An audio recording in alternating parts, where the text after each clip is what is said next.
जनता दल ने विवादित ट्वीट कर दिया है। आरजेडी ने नई संसद का अपमान किया है। आरजेडी ने नई संसद की तुलना ताबूत से कर दी है। इस वक्त की बड़ी खबर आपको बता रहे हैं। आरजेडी का देखिए ये विवादित ट्वीट आया है जिसमें जो गौमुखी संसद है उसकी तुलना ताबूत से करती हुई यहां पर आरजेडी नजर आ रही है, जिसके बाद भारतीय जनता पार्टी ने पलटवार किया है। आरजेडी के ट्वीट पर अब बीजेपी ने पलटवार किया है। जनता इसी ताबूत में आरजेडी को डाल देगी। आरजेडी की ये बेशर्मी की पराकाष्ठा है, ये भारतीय जनता पार्टी की तरफ से कहा गया है।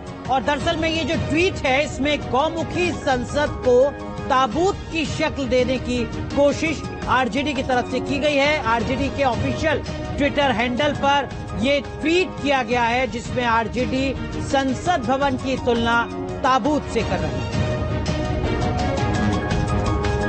तो ये इस वक्त की बड़ी खबर आपको बता रहे हैं। आचार्य संजीव अग्निहोत्री, एक तरफ विधि विधान से पूजा हो रही है, सर्वधर्म पूजा हो रही है, तमाम धर्मों के लोग वहां पर धर्मगुरु बैठे हुए हैं, और एक पॉलिटिकल पार्टी संसद की गौमुखी डिजाइन को ताबूत बता रही है।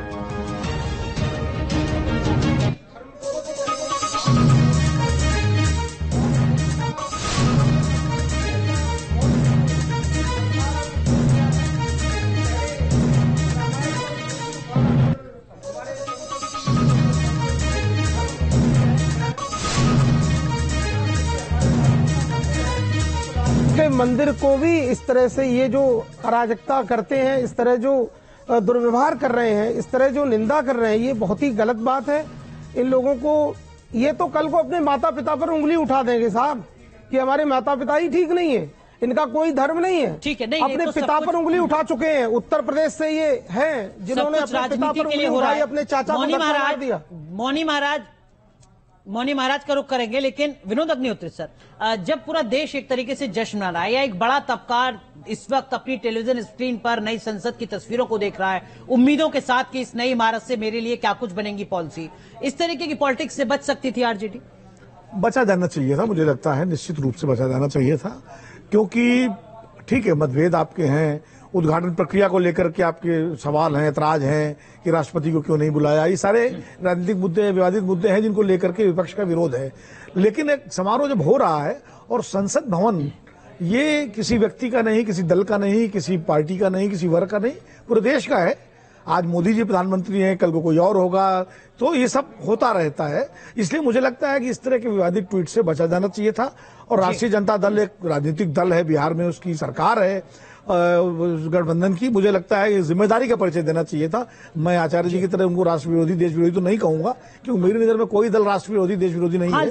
हाँ, लेकिन ये तरीका गलत है और ये सिर्फ राजनीति है जो कि गलत है। इस मौके पर इस दिन नहीं होनी चाहिए थी। आरजेडी के नेता इस ट्वीट पर शक्ति यादव क्या कुछ कह रहे हैं वो जरा आपको सुनाते हैं।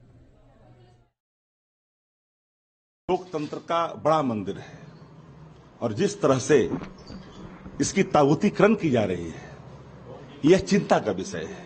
और मैंने पहले कहा कि संविधान का अनुच्छेद 79 कहता है कि सर्वे सर्वा संसद के राष्ट्रपति होते हैं, तो राष्ट्रपति का इस कार्यक्रम में मौजूद नहीं होना एक सवाल खड़ा करता है।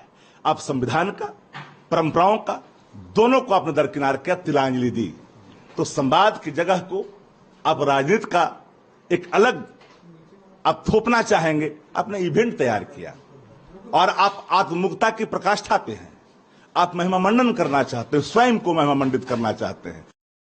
तो देखिए, हमें लग रहा था कि शक्ति यादव शायद कुछ इधर उधर की बात करके माफी मांगने की कोशिश कर रहे होंगे, यू टर्न लेने की कोशिश कर रहे होंगे, लेकिन वो जस्टिफाई कर रहे हैं अपने ट्वीट को। लेकिन इस बीच भारतीय जनता पार्टी के वरिष्ठ नेता सुशील मोदी का बयान सामने आया जिसमें वो कह रहे हैं कि आरजेडी का ट्वीट दुर्भाग्यपूर्ण है। सुनिए जरा उन्हें।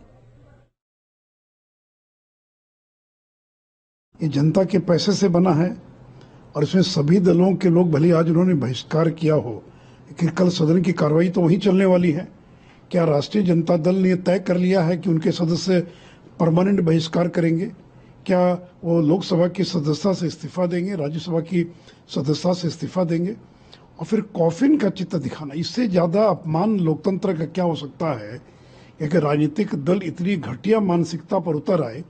एक शुभ दिन जो देश के गौरव का दिन है, एक नया संसद भवन पूरे देश को समर्पित किया जा रहा है और उसकी तुलना एक मृत व्यक्ति को जिस बक्से में रखा जाता है, जो कॉफिन जिसको कहा जाता है, उसका चित्र उन्होंने आज ट्वीट किया है। ऐसे लोगों पर तो देशद्रोह का मुकदमा दर्ज किया जाना चाहिए। तो सुशील मोदी कह रहे हैं